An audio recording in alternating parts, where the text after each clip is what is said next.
Homocele Voice, la voix de l'ECC. Bien-aimés en Christ,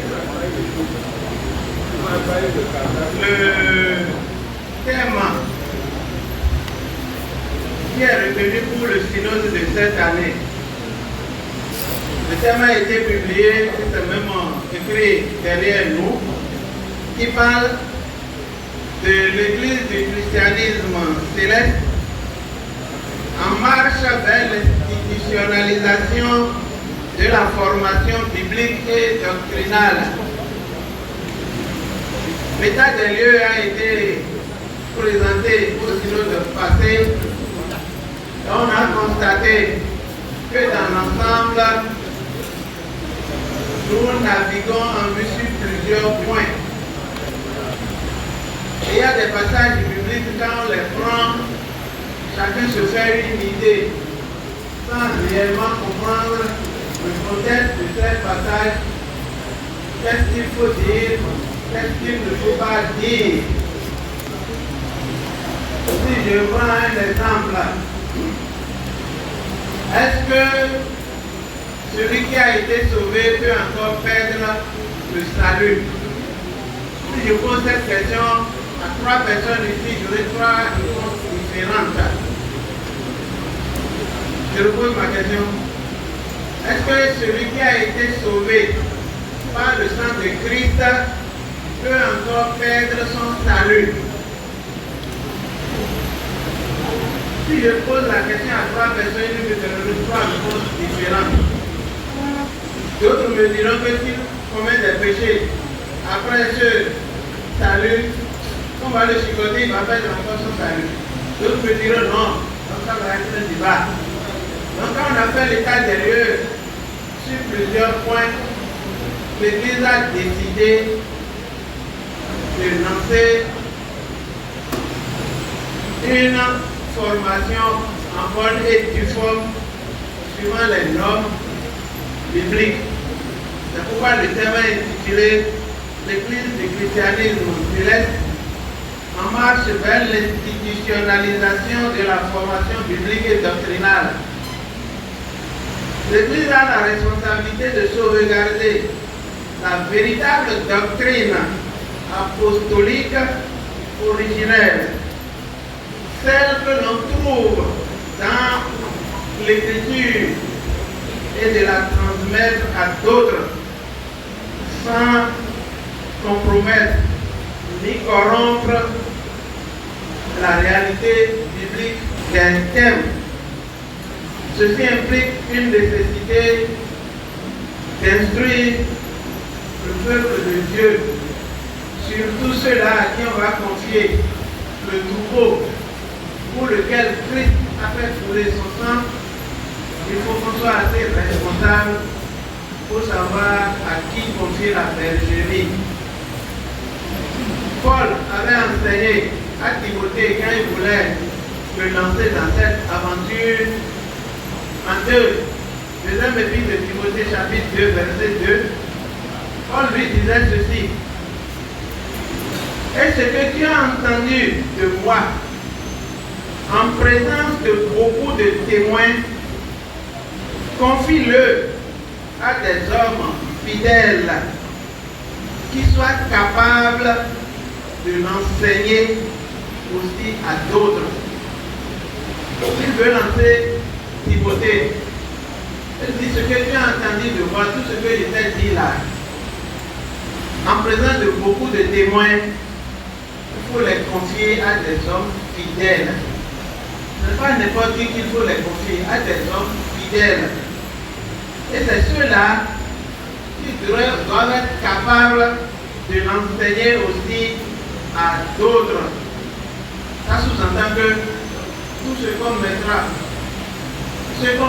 désormais à la tête des paroisses, d'un groupe organisé dans l'Église, qu'ils soient des gens à qui on a transmis cette instruction et eux ils seront chargés de transmettre à d'autres.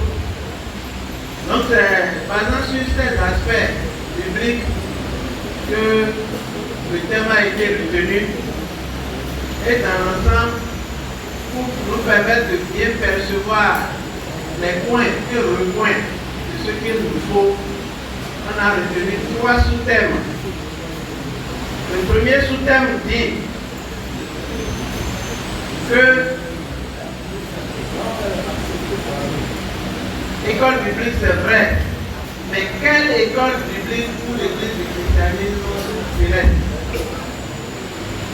C'est ce thème que le pasteur va nous exposer très bientôt. Et quand il aura fini, l'exposant qui est à ma droite nous parlera de quel profil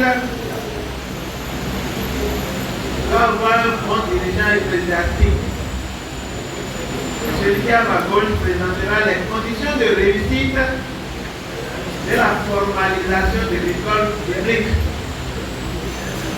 Et pour leur laisser le témoin, je voudrais vous inviter à retenir ce passage de la Bible, toujours de Paul à Timothée, 2 Timothée chapitre 3, verset 16 à 17, qui dit que toute écriture est inspirée de Dieu, utile pour enseigner, pour convaincre, pour corriger, pour instruire dans la justice, afin que l'homme de Dieu, je souligne la partie, afin que l'homme de Dieu soit accompli et propre à toute bonne œuvre.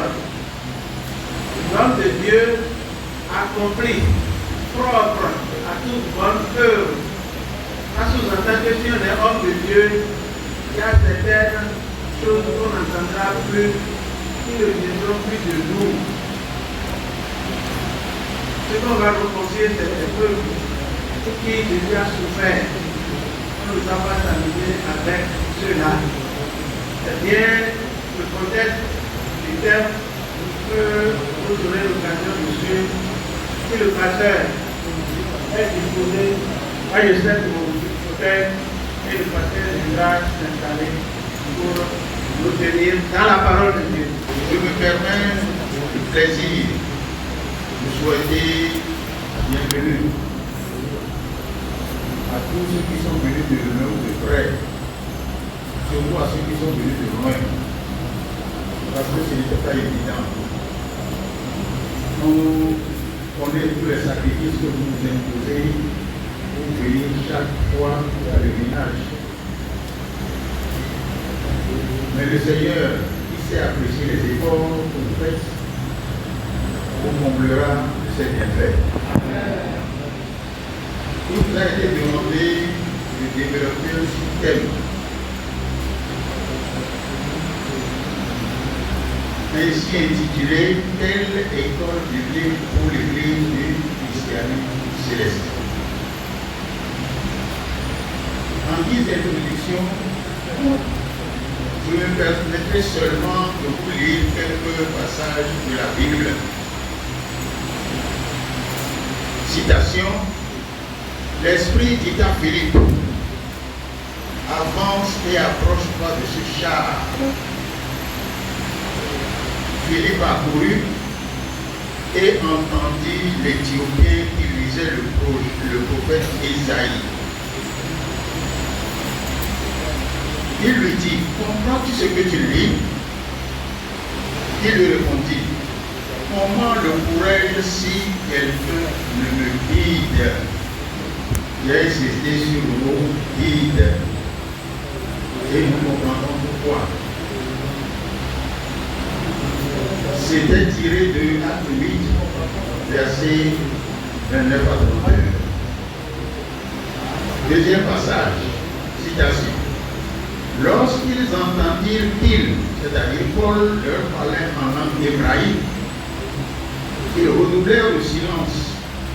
Et Paul dit, je suis juif, né à Tarse, en Cilicie, mais j'ai été élevé dans cette ville-ci et instruit. J'ai insisté sur instruit.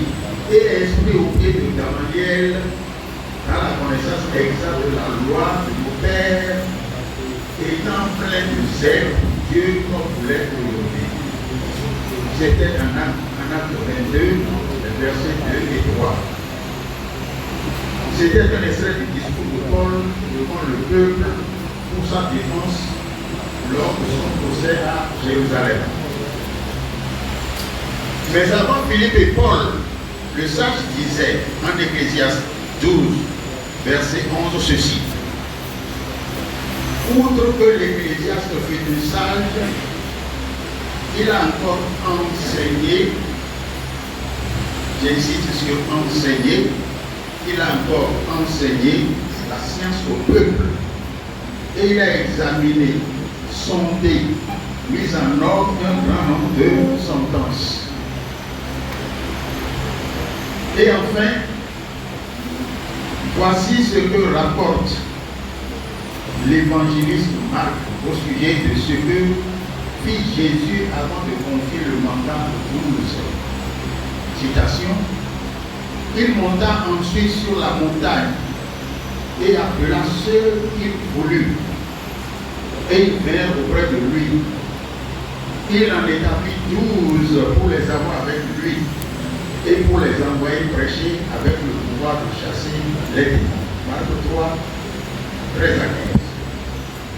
Ce que nous venons de lire là, c'est la démarche du rabbi, le maître, qui consiste à enseigner, à éduquer, à instruire, à former, à équiper, pour après tout confier la charge, prêcher et chasser les démons.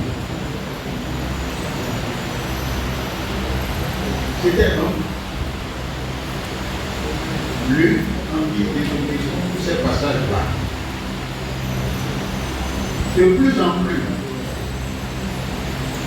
et même de plus en mieux, lentement, mais sûrement, nous marchons désormais avec plus de détermination et de conviction vers une réalité, j'allais dire une évidence, au bout de laquelle l'unanimité devrait être autour de ce synode. Aller vers la connaissance, une meilleure connaissance de Dieu à travers sa parole, les Saintes Écritures.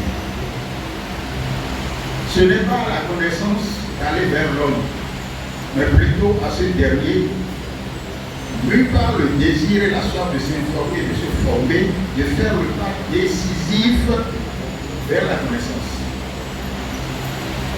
Oui, aller vers la connaissance dans un cadre formel où, sous la férule du seul grand maître Jésus-Christ, enseignants et étudiants, dans une logique lui donnée du recevoir, partageront leurs expériences.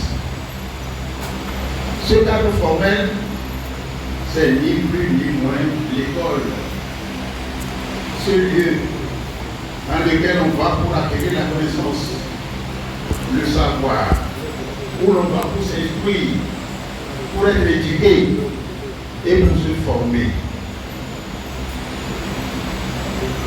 De tel que le nom, on les désignera institut public ou école théologique, ce sera le cadre pouvant permettre aux chrétiens du christianisme céleste de mieux cerner l'essence de l'Église universelle et par ricochet de comprendre leur Église à travers la Bible et la Bible à travers leur Église. Je reprends cette phrase. De comprendre leur Église à travers la Bible et la Bible à travers leur Église. C'est d'ailleurs pour cette raison que j'ai pris la liberté de vous lire ce passage de Deutéronome 4, 1, 2, puis 5 à 8.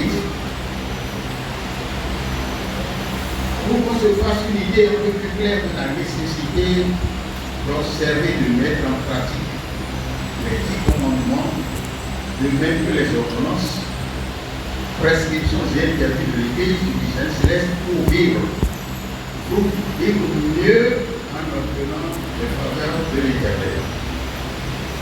Citation Maintenant, Israël, écoute les lois et les ordonnances que je vous enseigne. Mettez-les en pratique afin que vous viviez et que vous entriez en possession du pays que vous donne l'Éternel, le Dieu de vos pères.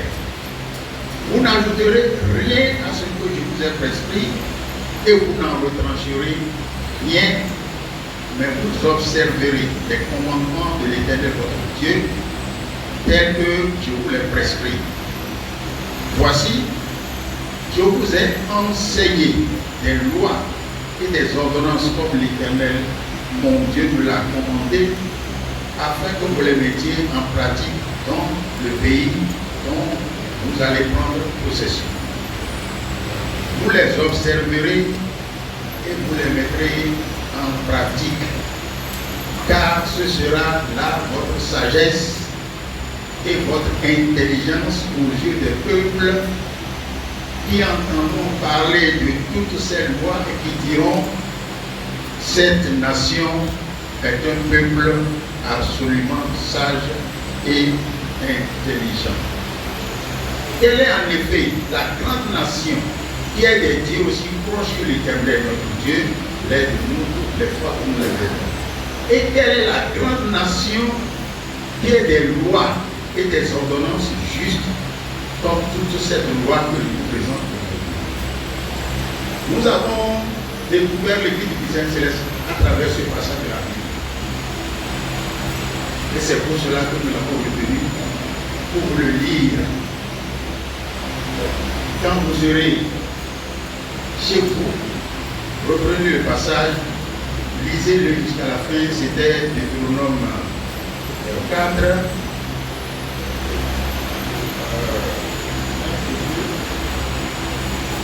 Versets 1 et 2, puis 5 à 8. L'église du Saint Céleste là.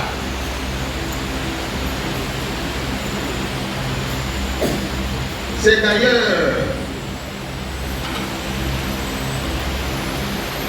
ainsi donc, pour ne pas faire traîner les choses, nous allons être très pratiques pour répondre à la question. Ainsi donc, il s'agira d'une école à deux grands départements. Département 1, études bibliques, où seront dispensés l'essentiel à connaître sur la théologie chrétienne, à savoir, entre autres, l'histoire de l'Église, l'ecclésiologie, la bibliologie, la sotériologie, la pneumatologie, la christologie, l'anthropologie biblique, la démonologie, c'est-à-dire c'est la science qui permet de connaître notre adversaire, le diable. Dans démonologie, il y a démon. L'eschatologie, l'angélologie, le survol de l'Ancien Testament, les évangiles synoptiques, les différents livres de la Bible, le leadership ecclésiastique. Département 2, études doctrinales de l'Église du Saint Céleste, où seront dispensés des cours sur la connaissance de l'Église du Saint Céleste, son histoire, sa doctrine, son fondement, sa liturgie, son organisation territoriale et administrative, l'architecture de ces temples, la spécificité de l'adoration et de la louange en son sein, et tout ce qui la différencie des autres obédiences chrétiennes, à savoir les prières, la vision, les travaux spirituels, les offrandes, les fêtes, pour ne citer que ceux-là. Site, infrastructure, corps enseignant et administration. Quand on parle d'école, les préoccupations qui montent à l'esprit sont, premièrement, sur quel site? Deuxièmement, quelles infrastructures, si ce n'est pas une école virtuelle? 3. Le corps enseignant. Critères de choix. 4. l'administration, le personnel, sites et infrastructures. À terme, on pense à Capo, siège à l'aide de l'ECC, avec tout ce que cela implique comme investissement en termes de ressources financières.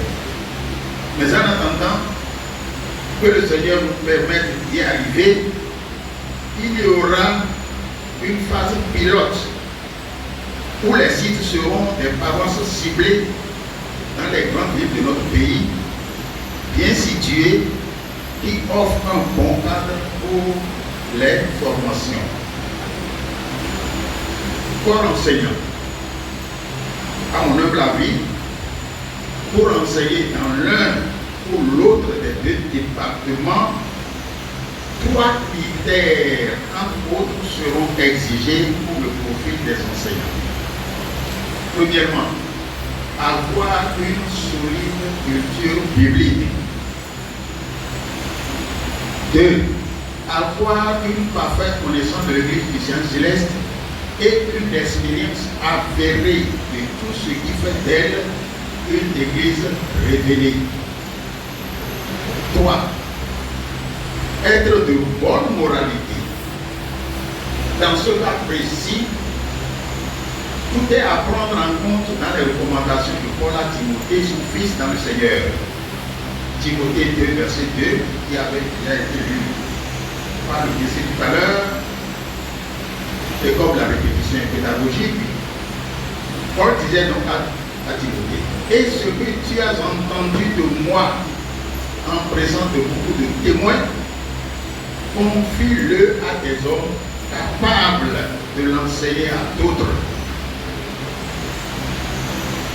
Puis en 1 Timothée 4, versets 12 et 16, je n'ai pas dit 12 à 16, j'ai dit versets 12 et 16, que je cite, sois un modèle pour les fidèles en parole, en conduite, en charité, en foi, en pureté. Veille sur toi-même et sur ton enseignement. Persévère dans ces choses, car en agissant ainsi, tu te sauveras toi-même et tu sauveras ceux qui t'écoutent. Fin de citation. Administration. Quand je suis arrivé là, pendant que je développe le thème, je me suis demandé qu'est-ce qu'il fallait dire. Et comme il fallait dire quelque chose, voici ce que j'ai dit. Le recrutement se fera sur la base des compétences et non sur la base des affinités parentales, familiales ou autres. Voilà un peu ce que j'ai pu développer et que je viens de vous présenter. Vous me permettez de conclure. Sommes toutes ensemble, d'un même cœur, d'une même âme, et tout préjugé mis de côté, allons dans le sens du réveil dont l'heure vient d'être sonnée par le grand arbitre Dieu, notre Seigneur et notre Dieu. Derrière nous désormais donc les réflexions du genre, on n'étudie pas la Bible, c'est Dieu qui donne. Le christianisme céleste est basé sur la vision. Papa n'a jamais dit qu'il faut créer une école biblique. Autant de propos surannés et de notre siècle qui nous maintiennent dans les liens de l'obscurantisme. À Dieu seul soit toute la gloire, maintenant et toujours. Amen. Je vous remercie.